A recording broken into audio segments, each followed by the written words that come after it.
Assalamualaikum and a very good afternoon to all my lovely students. I hope you all are very fit and fine. Student, today I'm going to give you the information regarding your notebook for internal assessment. कि internal assessment के लिए आपको कौन सी notebook use करना है और किस तरीके से आपको सारे papers उस notebook में हैं. For example, first of all, third standard are using 4-line notebooks, right student?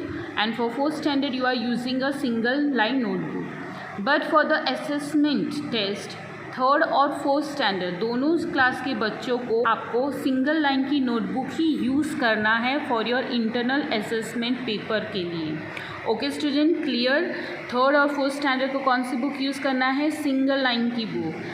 Now for the third standard, जो बच्चों के पास लाइन की नोटबुक नहीं है, नो प्रॉब्लम, आप 4 लाइन की नोटबुक में यूज़ कर सकते हो. ओके कुछ बच्चों को ये भी क्वेरीज़ है कि हम हिंदी, गुजराती और मैथ्स का पेपर 4 लाइन में कैसे लिखें. इसी वजह से हमने थर्ड और फोर्थ स्टैंडर्ड को सिंगल लाइन की बुक यूज़ करने के लिए बोला है कि जिसमें आप हिंदी, गुजराती और मैथ्स को इजीली लिख सकते हो. बट अगर आपके पास नहीं है, नो प्रॉब्लम, आप एक्स्ट्रा एडिशनल पेपर कहीं कोई भी नोटबुक के यूज़ कर सकते हो और उस नोटबुक के अंदर पेस्ट कर सकते हो. बट सबमिशन के टाइम पर आपको एक ही नोटबुक सबमिट करना है. ठीक है स्टूडेंट, अब मैं आपको आगे के वीडियोस में बताऊंगी आपको बुक में किस तरीके से लिखना है. So yeah we are student. अब मैं आपको दिखाऊंगी कि आपको कैसे लिखना है. So now student you can see this right. आपको यहाँ पर दिख रहा है नेम. नेम में you have to write your full name. आपका पूरा फुल नेम होना चाहिए. आपका नाम, आपके फादर का नाम and then your surname, right. Standard आपको लिखना है कि अभी आप रिसेंटली कौन से स्टैंडर्ड में हो, थर्ड में हो या तो फोर्थ में हो, स्टैंडर्ड लिखना है, right. Roll number, division you have to write. Okay students, आपको डिवीजन भी लिखना है, रोल नंबर भी लिखना है, डिवीजन और हम रोल नंबर आपको कल व्हाट्सएप ग्रुप में आपको फॉरवर्ड करेंगे आपकी नेम लिस्ट के साथ. ओके स्टूडेंट, सब्जेक्ट में आपको लिखना है इंटरनल असेसमेंट. मैं आपको आगे दिखाऊंगी कि कैसे लिखना है. सब्जेक्ट में आपको लिखना है इंटरनल असेसमेंट. स्कूल में आपको लिखना है माटली वाला पब्लिक स्कूल. नाउ आप जैसे ही बुक को ओपन करोगे आपको एक इंडेक्स पेज दिखाएगा, राइट, दिखाई देगा. अब उसमें भी नेम में आपको आपका फुल नेम लिखना है. आपका XYZ जो भी नाम हो. फॉर एग्जांपल मेरा नाम है रेशमा नियाज जमादार, तो मैं वो पूरा नाम लिखूंगी. मेरा नाम, मेरे फादर का नाम और फादर के नाम के बाद मेरा सरनेम. सब्जेक्ट में आप देख सकते हो मैंने लिखा है इंटरनल असेसमेंट. क्या लिखा है? Internal assessment. तो सब्जेक्ट में भी आपको इंटरनल असेसमेंट लिखना है. आप जो भी स्टैंडर्ड में हो, थर्ड में हो तो थर्ड स्टैंडर्ड, फोर्थ में हो तो फोर्थ स्टैंडर्ड. और जैसे ही मैंने अभी आगे बोला डिवीजन और रोल नंबर का इतना रिक्वायर्ड नहीं है. फिर आपको क्या करना है, यहाँ नीचे इंडेक्स टाइटल के नीचे फुल नेम आपको वापस से आपका पूरा नाम लिखना है. उसके बाद एक लाइन छोड़ के आपको आपका घर का एड्रेस लिखना है. जो अभी आप जो एड्रेस पे रह रहे हो वो एड्रेस लिखना है. जैसे ही आपने एड्रेस लिख लिया आपको लाइन छोड़कर कॉन्टैक्ट नंबर लिखना है, running contact number of your parents.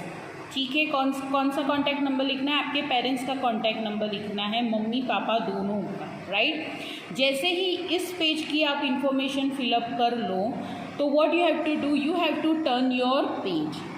आपको पेज टर्न करना है. फिर आपका जो भी फर्स्ट पेपर हो, थर्ड स्टैंडर्ड का फर्स्ट पेपर है EVS ऑन 26, तो आप यहाँ फर्स्ट पेज पर लिखोगे सब्जेक्ट EVS. क्या लिखोगे? Subject EVS.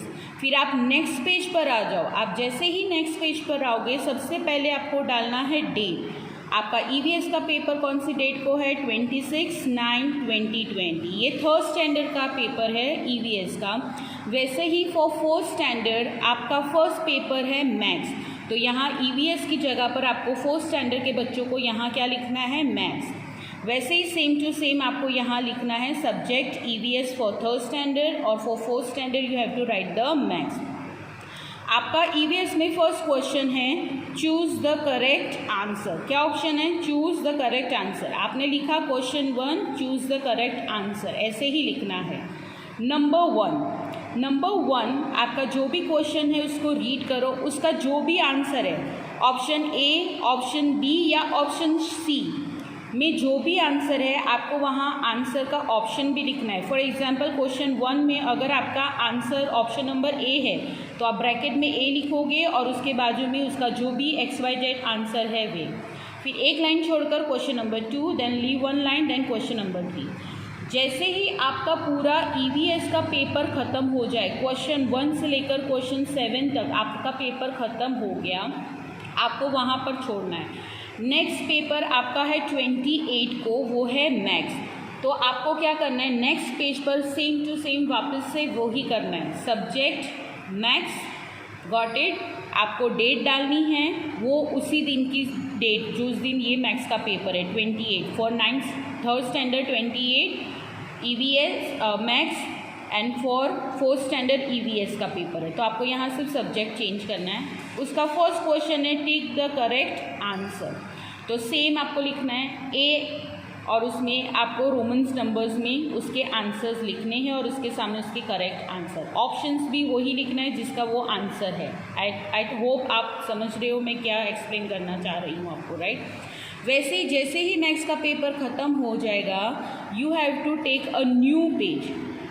आप वापस अपना न्यू पेज लो, वापस से आपका जो भी नेक्स्ट पेपर है उसका सब्जेक्ट के सामने उसका सब्जेक्ट लिख लो। आपका नेक्स्ट पेपर है इंग्लिश फॉर 3rd स्टैंडर्ड और for 4th standard you are having a different subject. Now again write the date, subject ऊपर हेडिंग डालो, उसका जो भी क्वेश्चन नंबर है वो डालो और आपको सेम टू सेम वही पैटर्न आपको यूज़ करनी है for choose the correct answer, right. मैं सभी क्वेश्चंस को एक्सप्लेन नहीं कर रही हूँ, आपको पता है। फिर क्वेश्चन नंबर डालना इज़ मैंडेटरी, आपको क्वेश्चन नंबर डालना ज़रूरी है। ओके स्टूडेंट एंड स्टूडेंट्स, सभी पेपर में EVS हो, मैथ्स हो, इंग्लिश हो, हिंदी हो या गुजराती हो, सभी पेपर्स में आपको क्वेश्चन नंबर डालने हैं और नीचे सिर्फ और सिर्फ आंसर्स ही लिखना है। आपको कोई भी सब्जेक्ट में पूरे क्वेश्चंस को कॉपी नहीं करना है। You only have to write only and only the answer, but question number heading question is mandatory. जैसे ही आपका नेक्स्ट पेपर इंग्लिश ख़त्म हो जाएगा, what you have to write again, leave one page, subject Hindi. क्या डालना है, सब्जेक्ट हिंदी। यहाँ पर भी सेम, जो भी डेट को आपका हिंदी का पेपर है उसकी डेट डालो, सब्जेक्ट हिंदी। ओके स्टूडेंट, तो स्टूडेंट हिंदी में भी आपको सेम ही लिखना है। यहाँ पर आपका क्वेश्चन नंबर 1 सही विकल्प पर सही निशान का निशान लगाइए। ओके, नाउ आपको यहाँ पर ऐसे बॉक्स दिए गए हैं, तो आपको ऐसे बॉक्स ड्रॉ करना नेसेसरी नहीं है। सीधा नंबर 1 लिखो और 1 का जो भी आंसर है उसको डायरेक्टली आपको यहाँ पर लिखना है। ओके स्टूडेंट, मैं वापस से बोल रही हूँ, किसी के भी क्वेश्चंस को कॉपी करना ज़रूरी नहीं है, सिर्फ और सिर्फ आंसर ही आपको लिखना है। नाउ जैसे हिंदी का पेपर पूरा आपने ख़त्म कर लिया, then again you are going to leave one page, एक पेज को आप छोड़ोगे और वापस से वहाँ पर आप क्या हेडिंग दोगे, गुजराती, सब्जेक्ट गुजराती। अब गुजराती का पेपर आपका फॉर 3rd स्टैंडर्ड है 5th डेट को, 4th का है अलग डेट को, राइट। तो 4th स्टैंडर्ड का जब भी गुजराती का पेपर होगा आपको वही डेट लगानी है, ये डेट नहीं लगानी है। ओके स्टूडेंट, नाउ वापस से आपको यहाँ लिखना है क्वेश्चन 1, चित्र जोईने पहलो मूडाक्षर लखो, राइट, ये क्वेश्चन है। अब यहाँ पर आपको क्वेश्चन पेपर में पिक्चर दिया होगा, उस पिक्चर को देखकर जो भी पिक्चर है, घर का है या डॉग का है, किसी का भी जो भी पिक्चर है, आपको यहाँ सिर्फ और सिर्फ उसका आंसर ही लिखना है।